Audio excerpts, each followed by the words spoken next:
52 में आप सभी का स्वागत है। हमारे चैनल को सब्सक्राइब करना ना भूलें। आप सब्सक्राइब करोगे, लाइक करोगे, शेयर करोगे तो हमें भी प्रोत्साहन मिलता है कि हम ऐसे और कई सारे चैप्टर्स आपके लिए लेकर आएं। ये है एपिसोड 52, अध्याय 7, ज्ञान विज्ञान योग। दोस्तों, परमात्मा की प्राप्ति के लिए जो विवेक युक्त शरीर मिला है, उस शरीर में आकर परमात्मा की प्राप्ति न करके हम अपनी कामनाओं की पूर्ति में ही लग जाते हैं।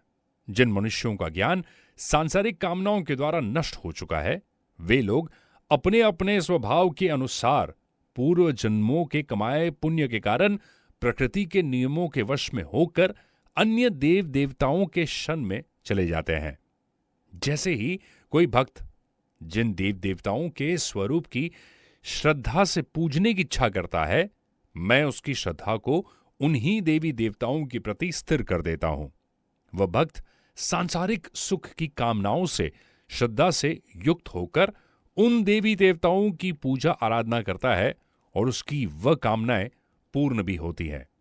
वास्तव में उसकी ये सभी इच्छाएं मेरे द्वारा ही पूरी की जाती हैं।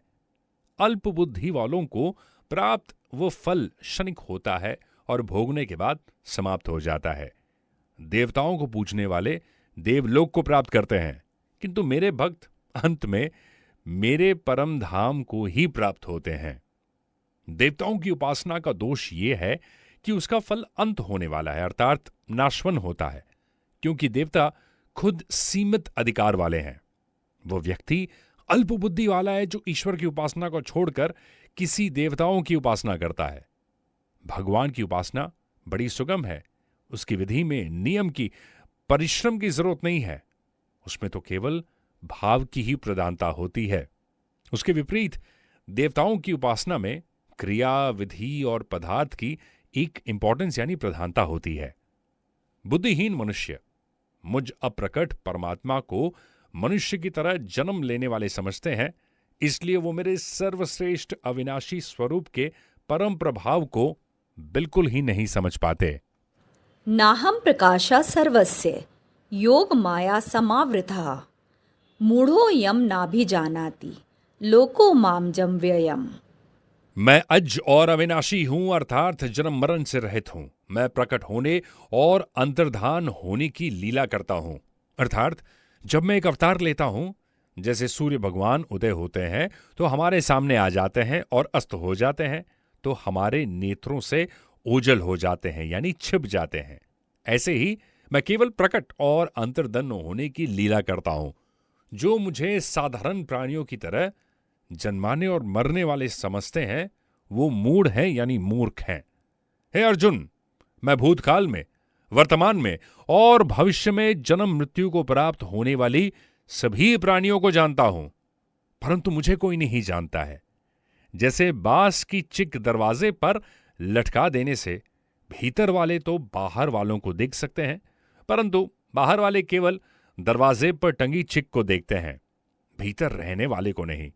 ऐसे ही भगवान को भी मूर्ख लोग नहीं देख पाते, पर भगवान सबको देखते हैं। हे भरतवंशी, शत्रु विजेता, संसार में सभी प्राणी इच्छा, द्वेष आदि द्वंद्वों से उत्पन्न मोह के कारण जन्म लेकर पुनः मोह को प्राप्त हो जाते हैं। मनुष्य की दो मनोवृत्तियां हैं, एक तरफ अटैच्ड होना और दूसरी तरफ डिटैच्ड होना। मतलब मनुष्य को परमात्मा में अपनी वृत्ति जोड़नी है और इस संसार से हटानी है, परंतु इन दोनों वृत्तियां अर्थात प्रेम को वह संसार में ही लगा देता है। तो ऐसे में प्रेम और वैराग्य राग और द्वेष में बदल जाते हैं, जिससे मनुष्य संसार में ही उलझ कर रह जाता है और भगवान से दूर हो जाता है। कभी कभी इसी राग द्वेष के कारण भक्त का ध्यान ईश्वर में लग जाता है और उसका उद्धार हो जाता है। जैसे बिल्व मंगल नामक एक भक्त की वृत्ति के स्त्री में लग है, तो उनकी वृत्ति पूरे संसार से हटकर उसी स्त्री में आ गई। अब उन्हें संसार में उस स्त्री के अलावा और कोई दिखाई नहीं देता था। तो एक दिन स्त्री ने ऐसे ही उनसे कहा, ऐसे हाड़ मांस के शरीर से तू आकर्षित होकर इतना प्रेम कर रहा है, यदि भगवान की ओर इतना आकृष्ट हो जाता तो अब तक तेरा उद्धार हो गया होगा। तब इस भक्त की वृत्ति उस स्त्री से हटकर भगवान में लग गई और उसका उद्धार हो गया। इसी तरह गोपियों का राग भगवान में हो गया तो वह राग यानी प्रेम ही उनके कल्याण का कारण बन गया। शिशुपाल का भगवान के साथ वैर हो गया था, जिसके कारण वो वैर पूर्वक भगवान का चिंतन करने लगा और उसका कल्याण हो गया। कंस को भगवान से भय हो गया तो वो भय वृत्ति से भगवान का चिंतन करने लगा तो उसका भी कल्याण हो गया। हां, यह बात जरूर है कि शिशुपाल और कंस भक्ति के आनंद को नहीं ले सके। कहने का तात्पर्य यह है कि मनुष्य का किसी भी तरह से भगवान की तरफ आकर्षण हो जाए तो उसका उद्धार हो जाता है, परंतु इस संसार में राग द्वेष आदि रखने से केवल पतन ही होता है। यहां हमने ये देखा है कि हम जब भगवान के साथ किसी भी तरह से जुड़ते हैं ना, तो हमारा कल्याण जरूर होगा। जब हम इस संसार में किसी भी रूप से जुड़ते हैं तो हमारा विनाश ही होता है। परंतु जिस मनुष्य ने पूर्व जन्मों में और इस जन्म में पुण्य काम किए हैं तथा उसके सभी पाप पूर्ण रूप से नष्ट हो चुके हैं, वो दृढ़ संकल्प के साथ मेरी भक्ति करके मोह आदि सारी दुविधाओं से मुक्त हो सकता है। आप लोग जो हमें सुन रहे हो, धन्यवाद, क्योंकि आप ना होते तो यह चैनल ना होता। सब्सक्राइब करना ना भूलिए और व्हाट्सएप, फेसबुक या सोशल मीडिया के प्लेटफॉर्म्स पर इस वीडियो को जरूर शेयर करें।